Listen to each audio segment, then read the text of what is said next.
बनाया है जिसका नाम हमने आयुष श्वास रखा है। आयुष श्वास का मतलब क्या है?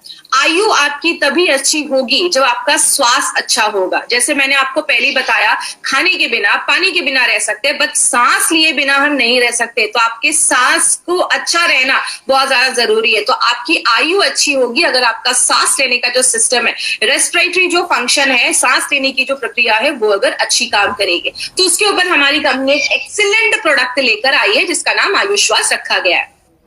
अब आयुष श्वास में हमने 15 ऐसे एक्टिव जड़ी बूटियां डाली हैं और इस सारी को मैं अभी डिटेल में आपको एक्सप्लेन करूंगी, तो अब यहां से थोड़ा सा ध्यान दीजिएगा। सबसे पहले जो हमने चीज डाली है वो है मुनक्का एंड सिरसा। ये दो जड़ी बूटियां, ये जो दो चीजें हमने डाली हैं, ये पहली बार इंडिया में ऐसा एक कॉम्बिनेशन यूज किया गया है।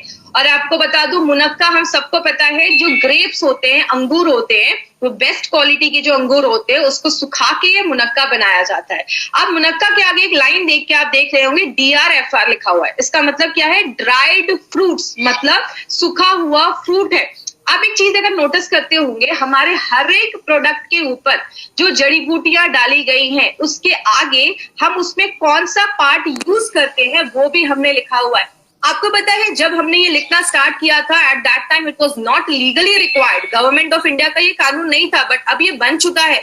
हमारी कंपनी नारायणा सर बहुत सालों से ये लिख रहे हैं क्योंकि उनको पता है कि क्या रूल्स एंड रेगुलेशंस है। तो इसीलिए अगर बात करें, मुनक्का और सिरसा जो है, सिरसा में हम बार्क यूज करते हैं, मतलब जो तना होता है, स्टेम होता है, उसका जो खाल होता है वो हम यूज करते हैं। अब ये किस चीजों में हेल्प करता है? ये माइक्रो सर्कुलेशन में हेल्प करता है आपके फेफड़ों में। अब माइक्रो सर्कुलेशन का मतलब क्या? माइक्रो मतलब छोटा, सर्कुलेशन का मतलब आपके फेफड़ों के हर छोटी से छोटी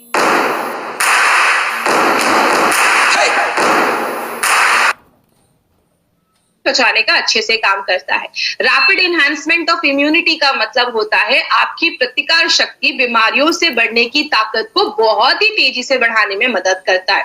आपकी जो लंग्स की कोशिकाएं हैं, जो टिश्यू है, लंग्स की जो टिश्यू है, कोशिकाएं हैं, उसको मजबूत करने में मदद करता है। और सिरसा, मुनक्का और सिरसा को एक साथ जब डाला जाता है, सिनर्जिस्टिक तरीके से वो काम करता है। एक साथ जब डालते हैं तो वो एंटी एलर्जी का भी काम करता है।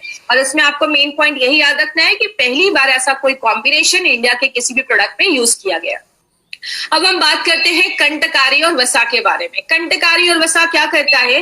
आपका जो बलगम बना है, कफ जो बना है, उसको लूज करता है, मतलब उसको पतला करता है और आपके कफ को बॉडी से बाहर निकालने में मदद करता है, उसको बाहर करता है। और तीसरी चीज क्या है?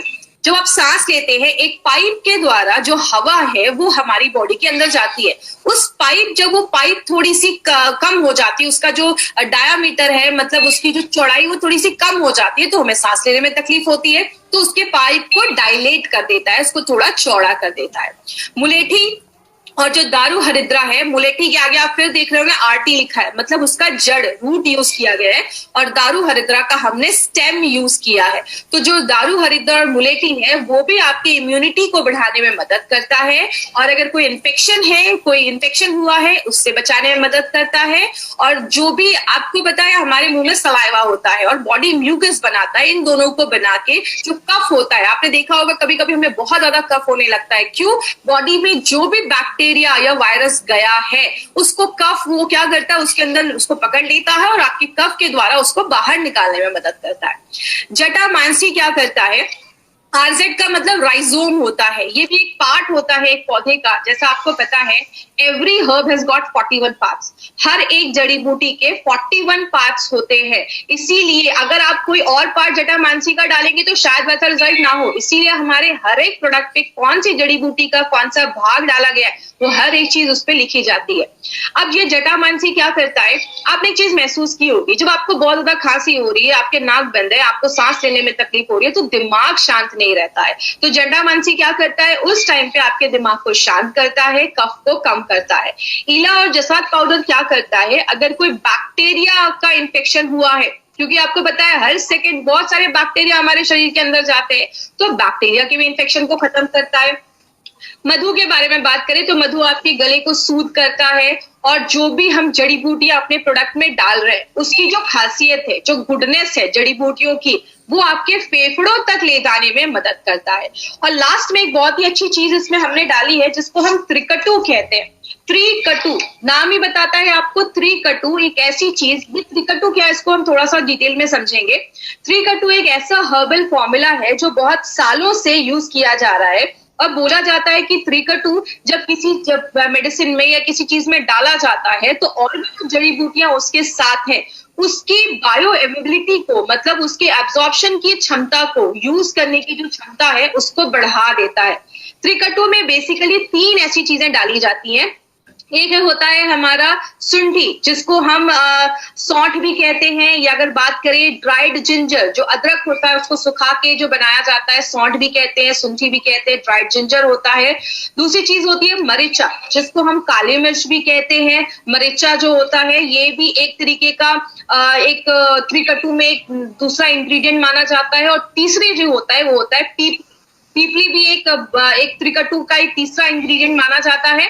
तो ये जो 3 चीजें हैं इनकी ना पोटेंसी बहुत हाई होती है, मतलब इनकी जो क्षमता होती है वो बहुत हाई होती है। तो जब आप इसको लेते हैं तो ये क्या करता है, आपकी बॉडी में एक हीट प्रोड्यूस करता है और आपका जो डाइजेस्टिव सिस्टम है, डाइजेस्टिव जूस बनना स्टार्ट हो जाता है। इसीलिए अगर बात करें तो त्रिकटु में ये 3 चीजें डाली जाती हैं जो और जड़ी बूटियों की जो बायो एबिलिटी है उसको इंक्रीज कर देता है। और इसमें हमने जावित्री भी डाला है। अब बात करें ये जो तीनों चीजें हैं, मैंने आपको इसकी इंफॉर्मेशन भी बताई कि इसका क्या काम है। ये और भी चीजों की बायो एबिलिटी को इंक्रीज कर देता है। अब जो लास्ट चीज हमने इसमें डाली उसको हम शर्करा कहते हैं, केन शुगर। अब यहाँ पे एक चीज याद रखिएगा, ये बहुत ही जरूरी चीज है। क्यों जरूरी है? जब हमें सांस लेने में तकलीफ हो रही है, बहुत ज्यादा कफ हो गया है, आपको बहुत ज्यादा तकलीफ हो रही है, उस टाइम पे बॉडी को ज्यादा एनर्जी की जरूरत होती है। वो एनर्जी हमें शर्करा प्रोवाइड करता है, क्योंकि सांस लेने में उस समय हमें एनर्जी की जरूरत पड़ती है जो हमारा ये देता है।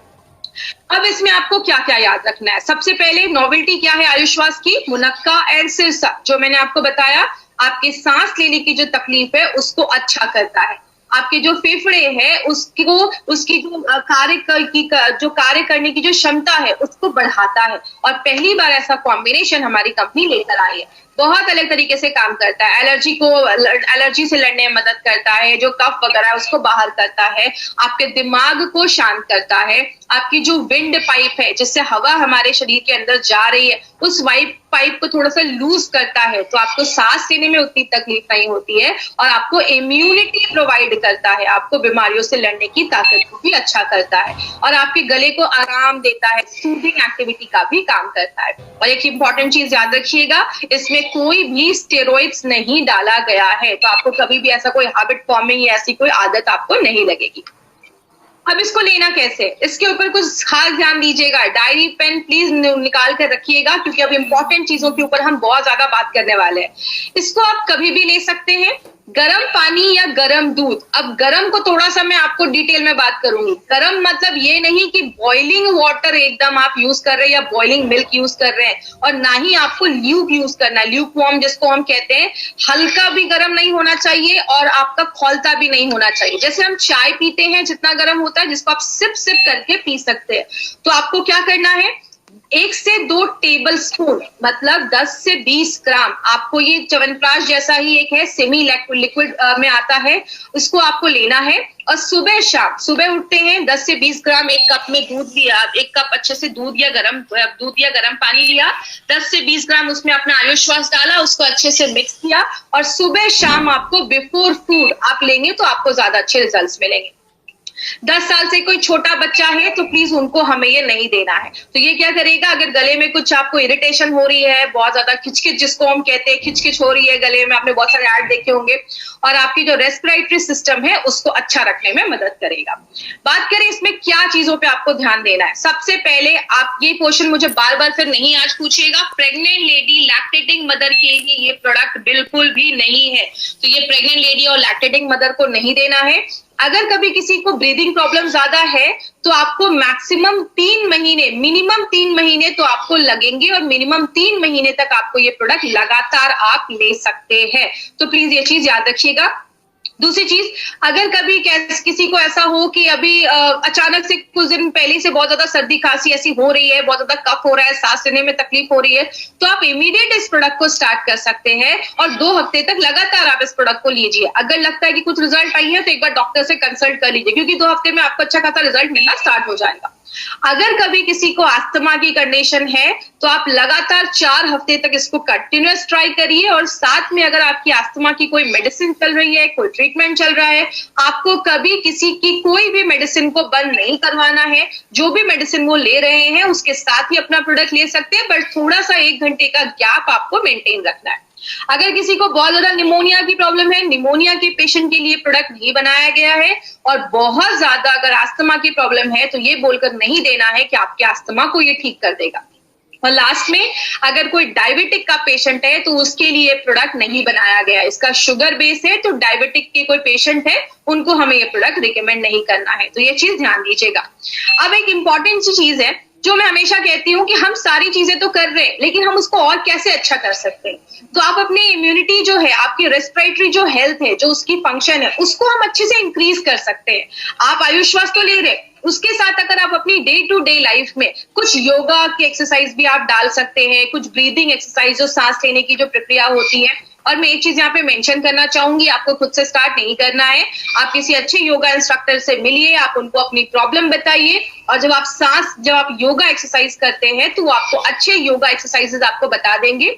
मेनली मैं इस पे क्या फोकस करती हूँ, जब हम ब्रीदिंग एक्सरसाइज करते हैं, सांस लेने की जो हम करते हैं, हमने बहुत सारे एक्सरसाइज के बारे में सुना होगा जिसमें हम एक नाक से सांस लेते हैं, उसको थोड़ी देर होल्ड करते हैं, तो उससे क्या होता है, हमारी जो लंग्स की कैपेसिटी है, जो क्षमता होती है, वो बढ़ जाती है, और आपके जो लंग्स होते हैं वो मजबूत होते हैं। तो ये आपको एक अच्छा रिजल्ट दे सकता है। तो अगर आपको सांस लेने में कोई तकलीफ है, अस्थमा है, तो आप ये कुछ डेली चीजें अपनी लाइफस्टाइल मॉडिफिकेशन में अगर आप करते हैं तो आपको अच्छे रिजल्ट्स मिलेंगे। और लास्ट में एक इंटरेस्टिंग चीज आपको मैं बताना चाहूंगी, जैसा आपने सुना होगा कि जो कछुआ होता है, टॉर्टॉइस, उसकी जो उम्र होती है वो 300-400 साल भी होती है, 150 ईयर्स, 200 साल तक वो जीते हैं। क्यों जीते हैं? बोला जाता है उनका जो ब्रीदिंग साइकिल है वो बहुत ही आराम से सांस लेते हैं।